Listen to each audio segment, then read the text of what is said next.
नाज़रीन आदाब, मैं हुसैना वारिस। आप देख रहे हैं कर्नाटक महाराष्ट्र न्यूज। और अब खबरों की तफसील। महाराष्ट्र एटीएस ने मुंबई एयरपोर्ट से इंडियन मुजाहिदीन के मुश्तबा दहशतगर्द जैनुल आबदीन को गिरफ्तार कर लिया है। जैनुल आबदीन पर मुंबई 2011 सीरियल बम धमाका समेत मुख्तलिफ बम धमाके में मुलव्विस होने का इल्जाम है, जिनमें अहमदाबाद, बेंगलुरु, जयपुर, जावेरी बाजार ब्लास्ट वगैरह शामिल हैं। जैनुल आबदीन को अदालत में पेश किया गया, जहां उसे 6 मई तक पुलिस तहवील में भेज दिया गया है।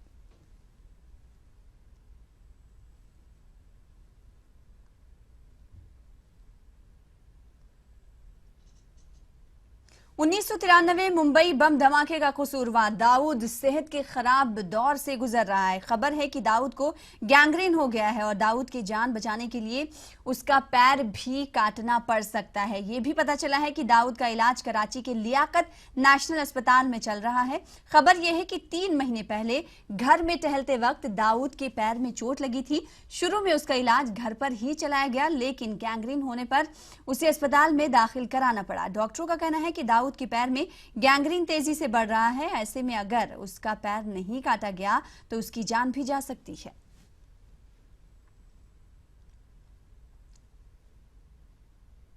दूसरी जानिब छोटा शकील ने दाऊद इब्राहिम की तबीयत के बारे में आ रही खबर की तरदीद की है। छोटा शकील ने टीवी 18 से फोन पर बातचीत करते हुए कहा कि दाऊद की तबीयत ठीक है। आइए आपको सुनाते हैं छोटा शकील की फोन पर हुई बातचीत। कोई बीमारी कभी रही है उनको, कभी हाल फिलहाल कुछ वक्त? यार बोलना, किसी को बोलना वहाँ भेजो और वहाँ चेक करवा लो, सारे हॉस्पिटल चेक करवा लो, जो चेक करवाना है करवा लो। समझ में आया है कि नहीं? जी हाँ, बेकार की बात है, इसमें कोई बताए ना, कोई बात नहीं है। समझ में आया? तो शकील भाई, दाऊद इस समय कहाँ पे है? अगर ऐसी कोई बात होती तो मैं सफर नहीं करता। दाऊद भाई से आपकी आखिरी मुलाकात कब हुई थी? कल, परसों? कब हुई थी? कब मिलके आए आप उनसे? तुम्हारे बात करने से आधा घंटा पहले। अच्छा, फ्लाइट पकड़ने से पहले आप उनसे मिलके आए आधा घंटा पहले? हाँ यार, क्या बात करते हो यार। कोई बीमारी कभी रही है उनको, कभी हाल फिलहाल कुछ वक्त, कुछ महीनों पहले, कुछ साल पहले, या हाल फिलहाल में कोई बीमारी उनको हुई है? कोई चोट लगी है? कोई चोट लगी हो? कोई मेजर बीमारी नहीं है, छोटी मोटी सर्दी जुकाम तो आते रहते हैं, सबको आते हैं जी। वो कोई बात नहीं है, कोई ऐसा मेजर प्रॉब्लम नहीं है, अल्लाह ना करे कोई बात हो, लेकिन ऐसी कोई ही बात नहीं है। कोई चोट लगी है उनको हाल फिलहाल में? कहीं कोई दुर्घटना में कोई कहीं गिर गए हो, कुछ किसी तरह की कोई? क्या बात करते हो? तो ये खबर का आप खंडन करते हैं पूरी तरह से कि पाकिस्तान में और इलाज करा रहे हैं और दोनों पैर गैंग्रीन की बीमारी है? कि आप लोगों को ये न्यूज दी है, ये कोई आपके पास ऐसी इंफॉर्मेशन आई है जो टोटल रॉन्ग है, गलत है। इसमें कोई भी बात नहीं, कोई भी सदाकत नहीं है, मतलब कोई भी सच्चाई नहीं है। जबरदस्ती किसी ने उड़ाया है बस, और कुछ नहीं। आगे बढ़ेंगे। महाराष्ट्र हुकूमत ने सूखे से मुतासिर किसानों को राहत देने की कोशिश करते हुए 2014 के कर्जेजात पर सूद माफ करने का फैसला किया है। साथ ही इस साल जो कर्ज 23 मई तक अदा करना था, उसकी मुद्दत भी बढ़ा दी गई है। अब किसान ये कर्ज आइंदा 5 सालों में अदा कर सकते हैं। वहीं 2015 के कर्जेजात में निस्फ सूद माफ करने पर भी गौर किया जा रहा है। बॉम्बे हाईकोर्ट की औरंगाबाद बेंच ने शराब कारखानों और बियर कारखानों को फराहम किए जाने वाले पानी की मिकदार में 10 मई तक 50% और 10 मई के बाद 60% कटौती करने का अबूरी हुक्म जारी कर दिया है। मराठवाड़ा में सूखे की वजह से अदालत ने यह फैसला सुनाया है।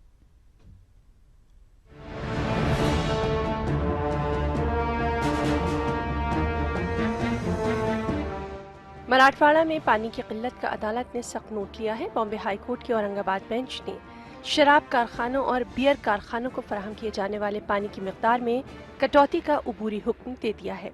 हुक्म के मुताबिक 10 मई तक पानी की मिकदार में 50%, जबकि 10 मई के बाद 60% कटौती की जाएगी। अदालत ने यह फैसला कोपरगांव के किसान संजय काड़े की मुफाद आमा की दरख्वास्त पर सुनाया। संजय काड़े ने जून 2015 में अदालत से अपील की थी कि पानी की किल्लत को देखते हुए शराब कारखानों को फराहम होने वाले पानी पर फौरन रोक लगाई जाए। पहली प्रायोरिटी दी जाएगी पीने के पानी के लिए, उस प्रायोरिटी के बाद सेकंड प्रायोरिटी है एग्रीकल्चर मतलब खेती, तीसरा प्रायोरिटी है फॉर इंडस्ट्रीज। अब इंडस्ट्री के लिए गवर्नमेंट ने कंटिन्यूअस सप्लाई ऑफ वाटर दिया हुआ है, विच मीन्स कि इस प्रायोरिटी को बदलकर हम फर्स्ट प्रायोरिटी इंडस्ट्रीज को देने लगे हैं। जब महाराष्ट्र में इतना सूखा पड़ा है, लोग मर रहे हैं, फार्मर्स सुसाइड कमिट कर रहे हैं, एनिमल्स की तो कुछ भी अहमियत नहीं बची है। मंगल के रोज अदालत ने इस मामले पर अबूरी फैसला सादिर किया। साथ ही दीगर सनअती कारखानों को सप्लाई होने वाले पानी की मिकदार में भी 20 से 25% कटौती का हुक्म दिया। इस मामले में अदालत ने डिविजनल कमिश्नर को निगरान मुकर्रर किया है और सूरत हाल के मुताबिक फैसला करने का डिवीजनल कमिश्नर को इख्तियार भी दिया है। मामले की अगली सुनवाई 10 जून को होगी। ईटीवी न्यूज के लिए औरंगाबाद से अजहरुद्दीन की रिपोर्ट।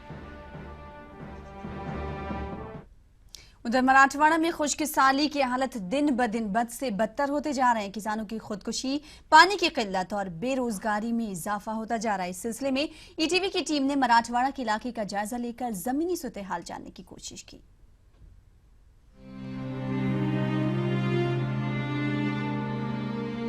ईटीवी की टीम ने सूखे और मुतासर मराठवाड़ा के इलाके का एक बार फिर जायजा लिया। यहाँ रोजमर्रा की जिंदगी पूरी तरह मफलूज होकर रह गई है। सबसे बड़ी परेशानी पीने के पानी की पाई जा रही है। आवाम पानी के लिए दर बदर भटकने पर मजबूर है। नदी, नालों और कुओं समेत पानी के तमाम कुदरती जखायर सूखे हैं, जिसका असर हर जगह देखने को मिल रहा है। बेरोजगारी में इजाफा होता जा रहा है। जानवरों के भरोसे ज्यादातर लोगों का गुजर बसर होता था, लेकिन पानी और चारे की किल्लत की वजह से किसान जानवरों को फरोख्त कर रहे हैं।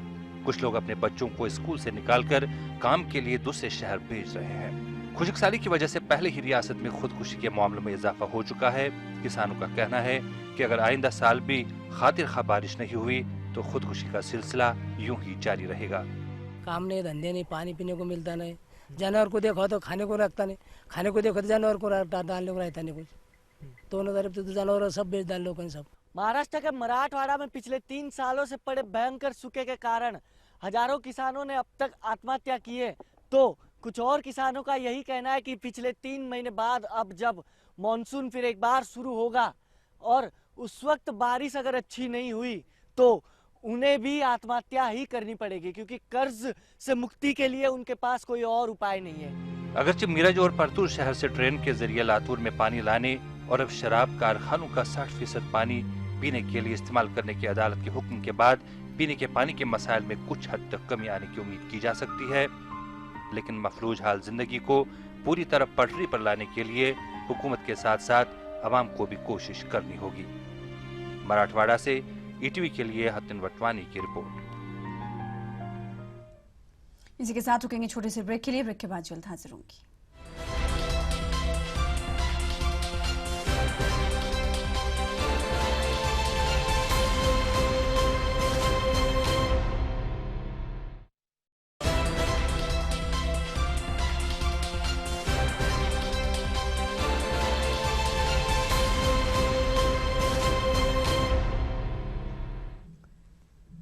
ब्रेक के बाद नजर डालेंगे कर्नाटक की सुर्खियों पर।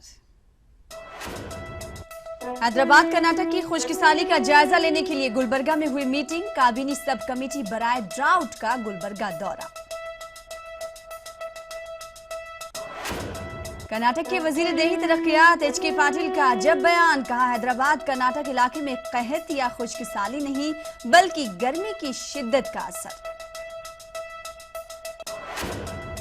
बेंगलुरु में 4 रोजा जश्न अली तकरीबात का इख्तिताम। दुनिया में दहशतगर्दी को खत्म करने और अमन व अमान कायम करने के लिए हजरत अली की फिक्र को आम करने की जरूरत पर दिया गया जोर।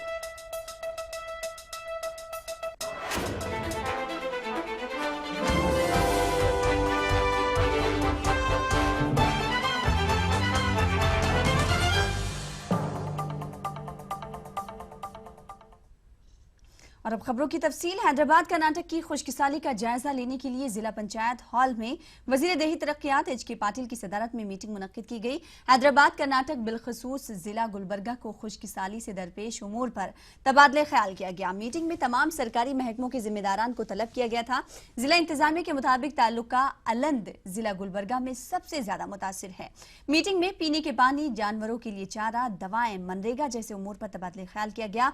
यहाँ ये बात काबिल जिक्र है कि रियासत के तमाम 4 डिवीजनों की खुशकिसाली का जायजा लेने के लिए वजीर आला ने 4 वुज़रा पर मुश्तमिल काबीनी सब कमेटी बनाई है। गुलबर्गा डिवीजन की क़यादत एच.के. पाटिल को सौंपी गई है, जबकि कमरुल इस्लाम, शरण प्रकाश पाटिल और उमा श्री रुकन हैं। तो कर्नाटक के वजीर देही तरक्कियात एच के पाटिल को कर्नाटक में खुश्क साली और कहत कहीं नजर नहीं आ रहा है। वजीर मौसूफ मौजूदा सूरत हाल को कहत या खुश्क साली नहीं बल्कि गर्मी की वजह से पैदाशुदा सूरत हाल करार दे रहे हैं। गुलबर्गा में मीडिया से बातचीत करते हुए पाटिल अपनी बात पर बजिद नजर आए। जब चार जानिब से तनकीदें होने लगी तो पाटिल ने अपना बयान वापस भी लिया।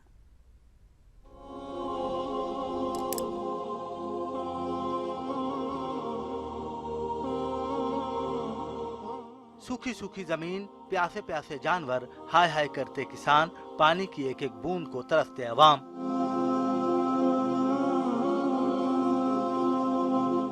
ये सारी हकीकत किसी से छुपी नहीं है, लेकिन कर्नाटक के एक वजीर एच के पाटिल को ये सब कुछ नजर नहीं आ रहा है। वजीर मौसूफ मौजूदा सूरत हाल को किसी दूसरे चश्मे से देख रहे हैं। हैदराबाद कर्नाटक की खुश्कसाली का जायजा लेने के लिए गुलबर्गा पहुंचे वजीर मौसूफ मौजूदा सूरत हाल को गर्मी की शिद्दत से ताबीर कर रहे हैं। ನೋಡಿ ಯಾವುದು ಬಿತ್ತನೆ ಆಗೋದಿಲ್ಲ ಅವಾಗ ಬರ ಬರ್ತದೆ, ಬಿತ್ತಿದ ಮೇಲೆ ಅದು ಬೆಳೆಯೋದಕ್ಕೆ ಇದು ಹುಟ್ಟೋದಿಲ್ಲ ಅವಾಗ ಬರ ಬರ್ತದೆ, ಅವಾಗ ಬರಲೇ ಇಲ್ವಾ ನಾವು। हैदराबाद कर्नाटक की खुश्कसाली का जायजा लेने के लिए बनाई गई काबीना सब कमेटी के जिम्मेदार वजीर मौसूफ ही हैं। इतनी जिम्मेदारी अपने कांधे पर रखने वाले मंत्री जी का अगर ये कहना है तो सरकारी मशीनरी का क्या हाल होगा, आप खुद अंदाजा कर सकते हैं। अगर आप सीनियर मिनिस्टर होते हुए भी ऐसे स्टेटमेंट दिए तो जो सबऑर्डिनेट्स निचले ऑफिसर्स ये ड्रॉट सिचुएशन को टैकल कैसे करेंगे। आपके पास ही वो सीरियसनेस नहीं है। यहाँ तो बहुत ही सीवियर ड्रॉट है, पीने के लिए पानी नहीं है और जानवर इसको पानी नहीं है, फॉडर नहीं है। ऐसा बहुत ही गंभीर परिस्थिति में लोग यहाँ जी रहे हैं और यहाँ से लोग कईयों तो माइग्रेट हो रहे हैं, गुड़े होकतार बोलते हैं ना, जा रहे हैं। तो ऐसे सिचुएशन में मंत्री जी का ये बयान बहुत ही गैर जिम्मेदारी बयान लगा। यहाँ ये बात काबिल जिक्र है कि 15 अप्रैल को ही वज़ीर आला सिद्धरामैया ने हैदराबाद कर्नाटक का दौरा करके खुश्क साली का जायजा लिया था।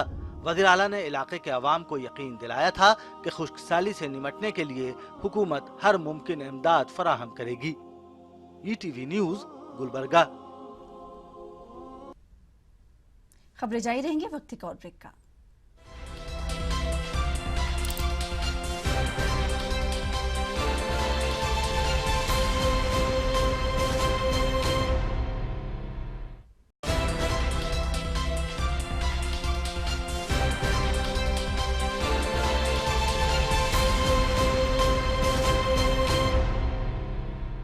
दुनिया में दहशतगर्दी को खत्म करने और अमन अमान कायम करने के लिए हजरत अली रज़ी तआला अन्हु की फिक्र को आम करने की जरूरत है। मोहम्मद सल्लल्लाहु अलैहि वसल्लम ने हजरत अली रज़ी तआला अन्हु को जो आदाब सिखाए हैं उन आदाब पर हर एक को अमल पैरा रहना चाहिए। इन ख्यालात का इजहार बेंगलुरु में जश्न अली के मौके पर उलमाए कराम ने किया। तो आप देखें रिपोर्ट और मुझे दें इजाजत। आदाब।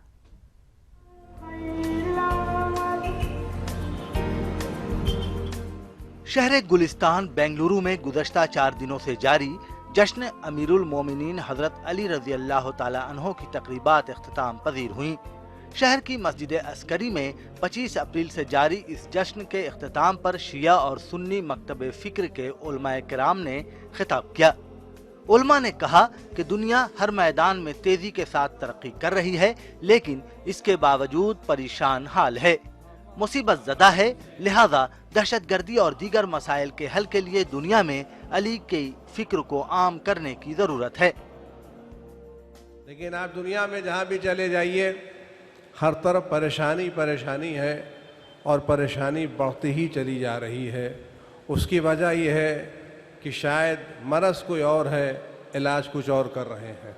अगर इस दुनिया को दहशतगर्दी से पाक करना है तो दुनिया में अली की फिक्र राइज करना पड़ेगी।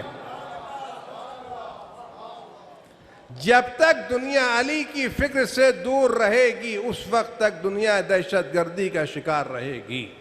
गर खुदा अली को पैदा न करता, गर खुदा अली को पैदा न करता तो मुश्किल ही होती, खुशाई ना होती, मुश्किल ही होती, खुशाई ना होती।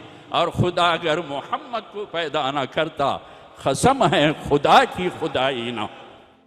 करबला के रौज़े हजरत अब्बास के आलिम दीन मौलाना शेख अली असदी ने कहा कि पैगंबर इस्लाम मोहम्मद सल्लल्लाहु अलैहि वसल्लम ने हजरत अली को आदाब सिखाए हैं और अली आदाब खुदाबंदी की नुमाइंदगी करते हैं।